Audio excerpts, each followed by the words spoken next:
Okay, so I know in my last video I said I was done with the digital circus and I had no more major thoughts, but I constantly have little baby thoughts just kind of here and there about random things regarding the digital circus that just aren't enough to make a video out of. So what I want to do for this one is I kind of want to take a few days, and every time I have a little thought about something random, I'm going to record it and I'm going to put it into this one video. So here are my little thoughts that I kind of just have randomly on a whim throughout the last couple days. I had a thought, as the video suggests. It was spurred on by a TikTok I saw from Danny North. And Danny North, I'm sure, as people know, is a prolific, I would say, digital circus yapatron, where he mentioned a line from Pomni in episode 8 saying, "We've all done bad things."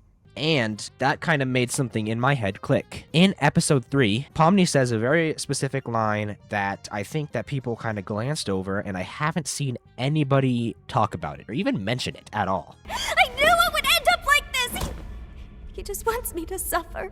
In my mind, I'm really thinking that there's no way that she's just talking about Kane here. I knew it would end up like this. Did she go into the circus with preconceived notions of what was going to happen? When she says he just wants me to suffer, sure, that could be Kane. But I knew this was going to happen. What do you mean I knew this was going to happen? There's no way that she's just thinking, oh, I knew this was going to happen based off the 2 days that I've been here. There's got to be something deeper to that line. My point here is the digital circus literally an afterlife for them because of the things they have done in the real world? They've all done bad things. Were those bad things in real life? Pomni has been there for like a month max, like 2 maybe. She hasn't even been there for that long. Yet in that time span, she's basically become like kind of the leader of the pack. In episode 8, she says we need to abandon the idea of leaving, and everyone's like, okay, sure, this girl has been here for 2 months, has the right idea. And I just thought that was interesting that Pomni hasn't even really been there for that long, yet she's now the leader of the group. So it'd be interesting to think about that going into episode 9. I recently watched a few of Gooseworx' older animations.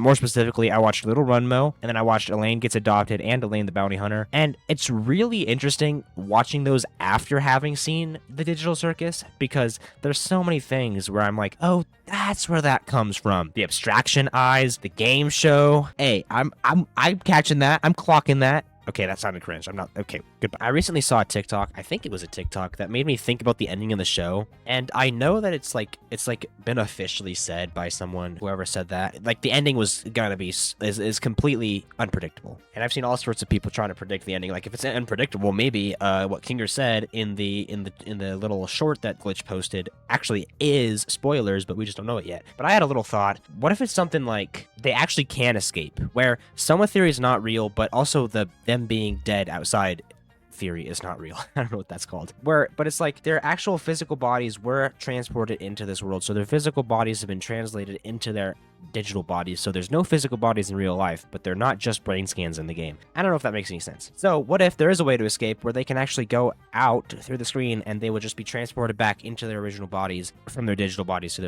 their real bodies, where it's like a teleporter type of thing. I don't know how to explain it, but I was thinking, what if the ending is like, and this is completely out of left field, I don't remember what made me think about this. This might not make any sense at all, but what if the ending is something like where they're about to escape, they're in the void and they're heading towards the screen and they see the outside world and they're like, it's just there, keep swimming through the void and get over there. And then someone unplugs the computer, and then they see everything start to go dark, and the darkness is coming towards them, and they're like, oh god, get back, and then they all die. That'd be crazy.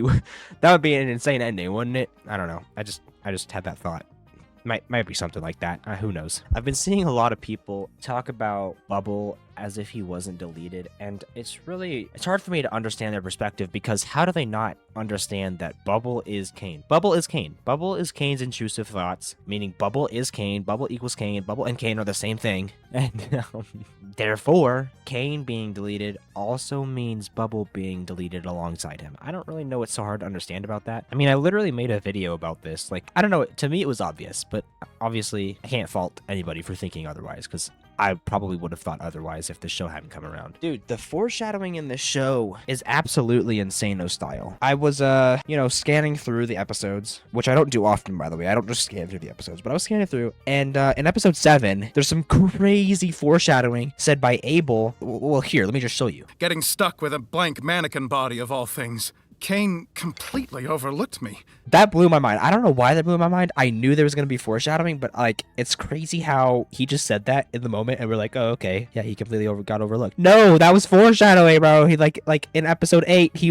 Kane said this. I made a program that creates a body perfectly encapsulating their mind files, and they hate those too! So, yeah, I don't know. I just thought that was cool. I really like, I know Gooseworx said that this show was going to be extremely satisfying on a rewatch, but like, even though the last episode isn't out, it's already so satisfying to rewatch it, because like, I'm like, oh, that's foreshadowing for that. Oh, I know that. Oh, look at that. He said that. Oh my god, I can't believe it. All sorts of little things. It's like really cool. I love this. I love this show. I don't know if it was obvious, but I really love this show.